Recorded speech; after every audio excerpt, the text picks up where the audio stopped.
first of all, introductions. Introduce yourself. Hi, I'm Pascal. I met Rod through Smash Locals, actually. Ah, yes. We've only played in bracket like twice. It's sad. We need Not to. even, not that many times. It's crazy. We got to play some more. I agree. Yeah, and he's just been huge and just being kind of like a coach to me, doing a really good job, just giving me the lowdown on how to get started in voiceover. So when he was talking about getting the podcast started back up, I was like, yo, I'd love to. You Love to down for talk that? about this. I Yeah. appreciate that. Productivity. I just love being productive. So let's start with like, what really, did you always have a passion to do voice work, or did it kind of come late in life? Like around what time? Because for me personally, I kind of just drifted into it. I was working downtown Detroit at like a parking garage, just sitting in the booth, comfy, like on my laptop, doing stuff on the side. Yeah. And every time a car would roll up, like, hey, you should do radio, you should do broadcast. I'm like, thanks, $5, go park. Yeah, And yeah, like, for sure. you hear that enough times, it's like, it motivates you to like, all right, let me dabble into it. Let me look into it. And eventually I just started doing freelance voice work. And I think that's where my real passion is. It's like, I like people. I'm a people person, but having the comfort of just working in your own space, Right. on your own time, it's convenient. So Yeah, what really motivated you? Well, it's actually been a work in progress for many years now. Kind of my love for acting and voiceover and film and cartoons, it's kind of like bubbled up over the years. I'd say way back, I'd say like 3-4 years old, just all the cartoons I was watching Saturday mornings. While some kids like my age, like really got into those because of the action, the humor, the animation. I've always like had a keen eye towards the performance aspect of it. I was very much a show off kid, really extroverted, growing up. Right. So I just loved how much these actors like brought these characters to life. You know what I mean? And I always could see myself doing that, even at that young of age. It kind of manifested in different ways. Growing up, I just took to film. I took to superheroes. I took to a lot of things. I did a little drama in high school and a little bit before that. I've just always loved performing, basically. That's what's up. And people don't really put it together, but having acting experience is essential in voice work. Essential. I wish I would have gotten more. One of my biggest like oof moments in college. I just graduated University of Michigan. I took Spanish there. I majored in Spanish. But I wish I would have like minored in like theater or like took a lot more acting classes, but they filled up so fast. It was like everyone wanted to take those classes. Right. And that's unfortunate because like I missed out on that opportunity too. I didn't get interested into the production aspect of like cartoons, anime, and stuff like gaming too, like till recently. Yes. So you have had a longer appreciation for that than I have. For sure. That is impressive. Since I was a wee lad. A wee laddie. You had the voiceover in you, man. How's it going so far? As far as any work you've gotten, any experience, how's it going? Yeah, I've very much enjoyed it so far. I've only been at it for about a month now, a month and some change. I started in like early April, and I've loved it so far just because this has been like I said, this has been like in the works for me for such a long time now. I feel like I've been building up to this for a while. So now that I'm actually doing it, everyone has a humble beginning, everyone starts somewhere. True. But now that I'm actually doing it, I love it. I have a Fiverr account, Fiverr profile. I've done narration for YouTube videos and like a little bit of drama projects here and there. I'm on like casting call websites for fan dubs, anime fan dubs and everything, like small, like indie minor projects that people, they're just putting together like, hey, I need voices for this thing. Sometimes they're paid, sometimes they're not. It's like you told me so many months ago, you got to start off doing the freebies sometimes. Right. And what I've liked about that is like, I'm figuring out by doing these free projects, I'm figuring out I like doing this for the love of doing it. Like I'm not trying to be, I want to build to this being a career option for sure. Right. But I'm loving that I just like to do it for the sake of doing it. And that's such a good feeling. And unfortunately, not everybody has a job that they love to do or a career they love. And when you get that, it is a blessing, man. So hold on to that love for doing voice work. Yes, sir. Sky high, man.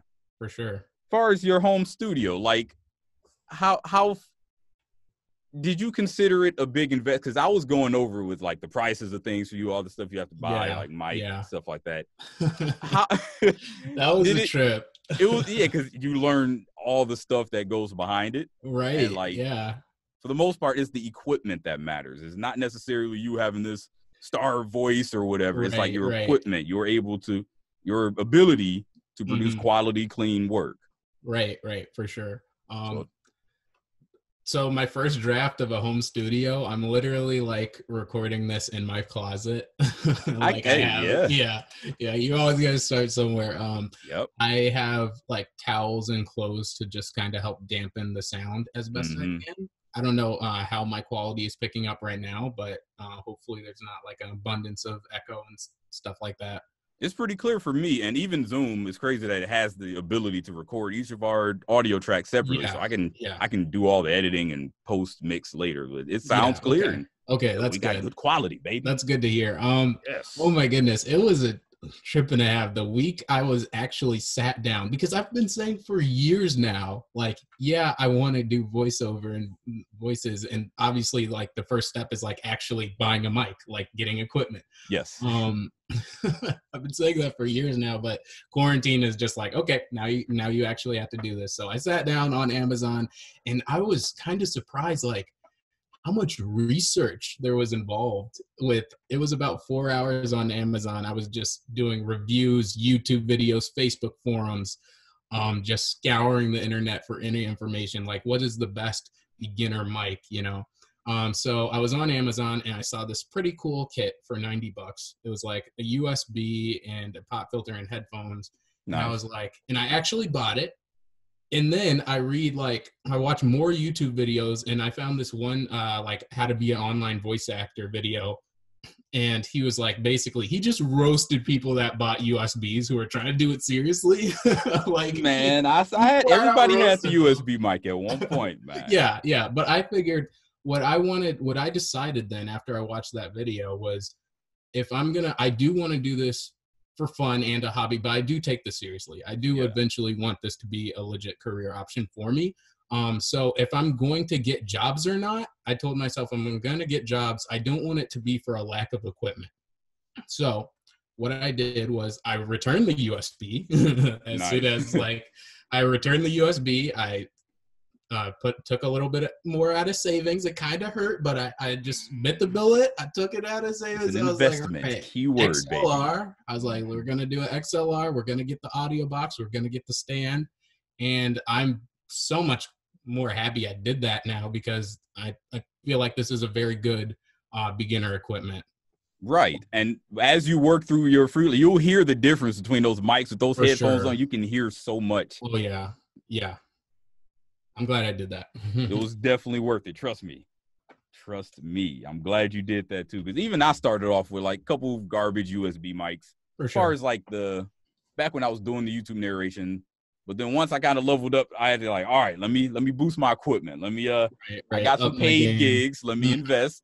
Yeah. So invest in yourself, invest in your equipment, quality, and everything gets better over time. Yeah. Then I like that I got some quality equipment, because now I can just mainly focus on like the performance aspect and like make sure my acting ability is being developed. You know what I mean? Basically, speaking of acting, before the end of the session, we're going to go through accents, because I need help. I need help doing accents, man. We're going to just go through a list of them, and we're going to take turns doing it. Okay. This is going to be horrible on my end too, trust me. I'm a little rusty too, so don't I'll be right there with you. It's practice, baby. It's all we're not turning this in anybody. So, okay, cool. We'll be good. And so I'm glad the VO work is working out for you. For sure. Have you ever thought about, because you do have the type of voice, I can hear you. I would love to hear you do promotions and just like upbeat ads and stuff like that. You have that voice, and that's perfect. Have you ever considered audiobooks? I haven't, because like I know of how much of an endeavor of a project they are as far as the process. You know, like I've always loved audiobooks. Right. I remember like just listening to whole books with CD players and headphones, like back in the Mhm. day, like before MP3 players, before smartphones, before all that. I loved Yep. audiobooks, but like when I learned how much more, how much more they take to produce, I was like, that sounds like a lot of work. I've always been a little weaker on like the technical, like editing aspect of Okay. audio. So I could develop those skills for sure. Whether I Definitely. want to right now is kind of up in the air.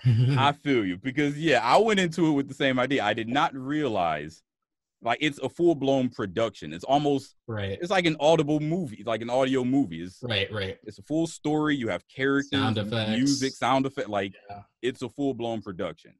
So luckily, I get most historical books that don't really need other characters or me pulling Okay, off good, a good. different voice or different character. It has Yeah, quotations, so you have to mhm, inflect a certain way when you read a quotation. But for sure. reading like a fantasy book, producing a fantasy audiobook, that takes almost a whole crew, unless you want to do female voices, a monster, like it's a Right, lot right. behind it. And you Hmm. would be able to do that. Hopefully, I'll be able to show you, like, get you introduced to I'd love that. Yeah. it's a site, basically the same thing as Upwork. It's called ACX. Hmm. It's like it's the site Audible goes through for their distribution of audiobooks. And they have, Gotcha. you can make a profile, you can apply, talk to authors and message them like, hey, I like this book, send me the auditions. So it's basically an audition page for audiobooks. Wow. Yeah, that So sounds I'll great. text you the link for that later and Cool. sign up, throw some info on the resume info. Like, man, people need to understand how important, especially during this quarantine. And now that Yeah. we're working from home, online profiles, your online presence matters like more than Right. ever Yeah, nowadays. it's marketing, it's networking, it's marketing yourself. It's yeah, it's really being extra extroverted and just being willing to put yourself out there, yeah, Right. for sure. Definitely.